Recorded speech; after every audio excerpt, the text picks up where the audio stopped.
Good morning and welcome back to Margin. This morning we're going to talk about critical document storage. So let's jump right into it.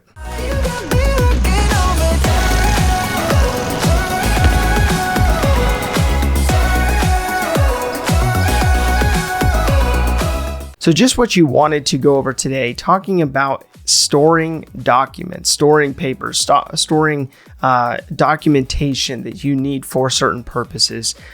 Not the highest on my list, and I'm sure it's not the highest on yours, but it's important because you're setting aside a process to utilize in order to store documents properly. Sometimes our minds are clouded by seemingly small, unimportant distractions. And I know that paperwork and documentation is not at the top of my mind, probably not at the top of your mind, of something that you want to figure out a system for until it gets to a point where you have to deal with it. And so that's why I wanted to jump into discussing a process related to how to deal with documentation, how to build that margin in your mind so that you're not getting distracted by paperwork. So when it comes to documentation, it can be so easy for our minds to get distracted by something that's seemingly unimportant. And so when I sit down and talk through personal finance with people, typically what comes up is how to store documentation, how to figure out what is important to keep, what can be discarded of, and for how long people need to keep certain documents. And so I typically take a three-prong approach looking at what to do with that documentation and how to improve that process going forward for them.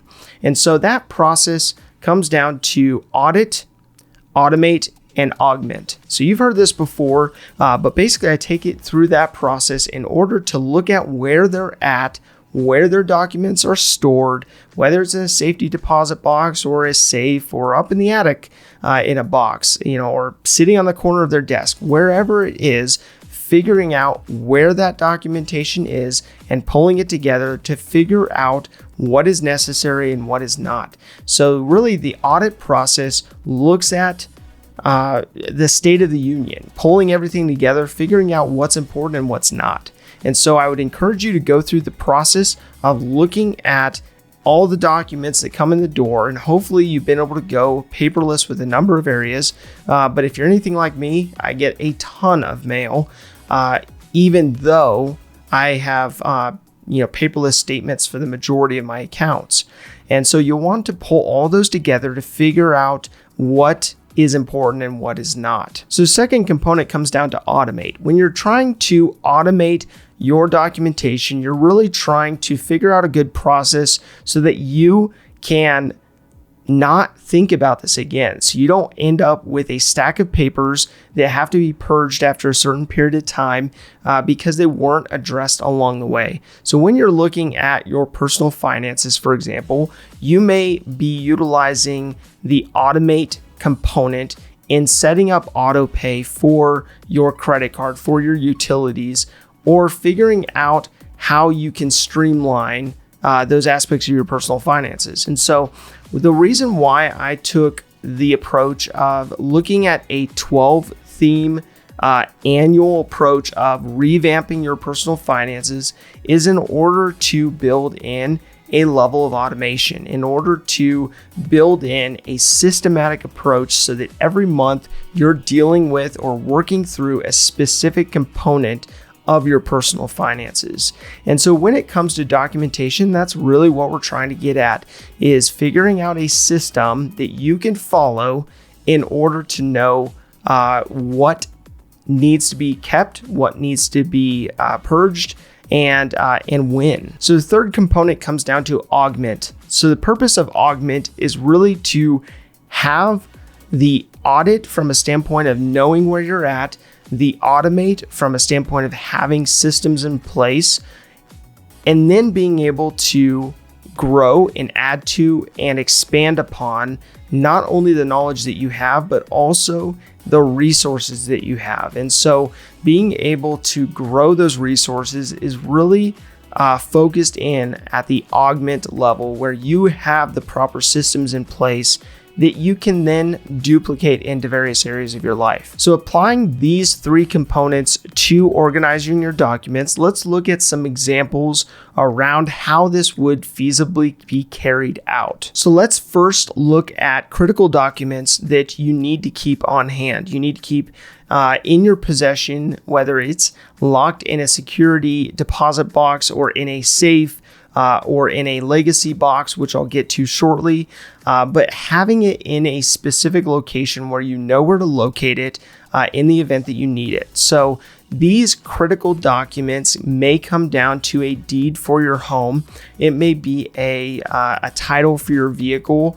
It may be a birth certificate or a social security card. It may be a marriage certificate or documents for a specific loan. But typically these documents have a wet signature, which means that they are not a copy. They're the original.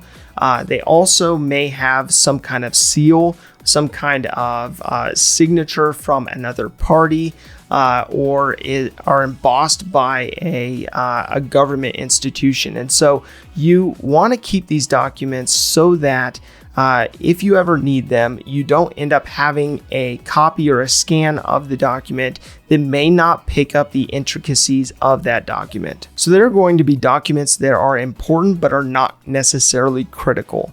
And so those important but not critical documents, you'll want to have a good source in order to save those to an external hard drive or to a Google Drive of sorts, in order to be able to scan those leases or those purchase agreements or other documents into specific folders that you have stored separately, so that you have a specific location that you can go back to in the event that you need to pull those agreements up. So you may also have documents that are not critical. They may be partially important, but it depends on the purchase. So an example of this may be a receipt. So you may have a receipt for a business expense or a personal purchase that has a warranty associated to it that you want to keep.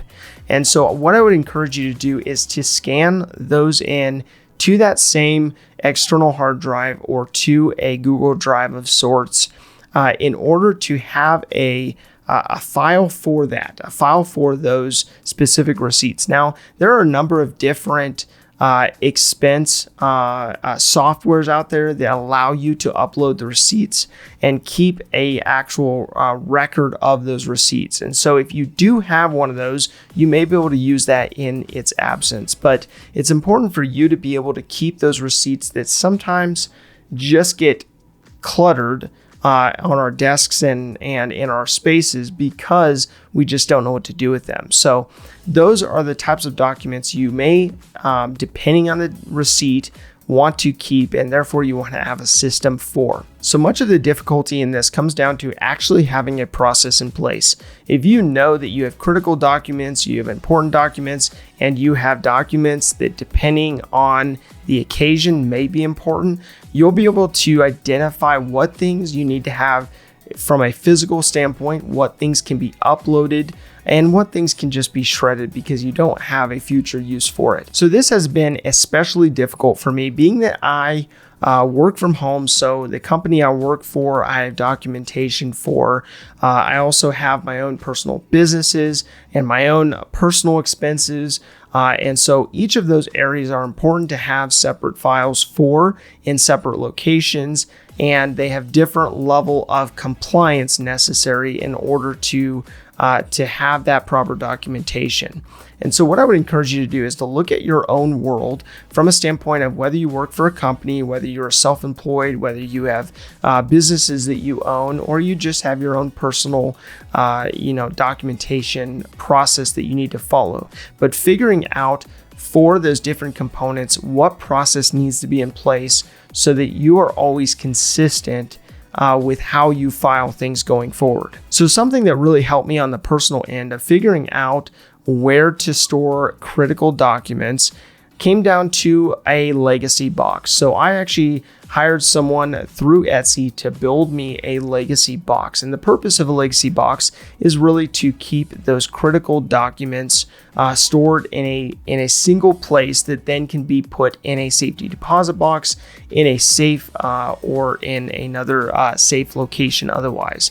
And so it's important to have some kind of central location for your documents that then you can communicate to loved ones what is in that box and where it is located, so that in the event of your premature passing or some major event happening with your health, that they know where to locate that box so that they can find out the critical information that they may need. So the final component of having a system in place is really to have a period of time that documents, receipts come in the door, that then they are either categorized, thrown away, or you have some process for. But you may want to set it up to where you have 3 days of when that mail shows up, that it either needs to be categorized and saved on your hard drive, it needs to be stored in your legacy box, or it needs to be shredded.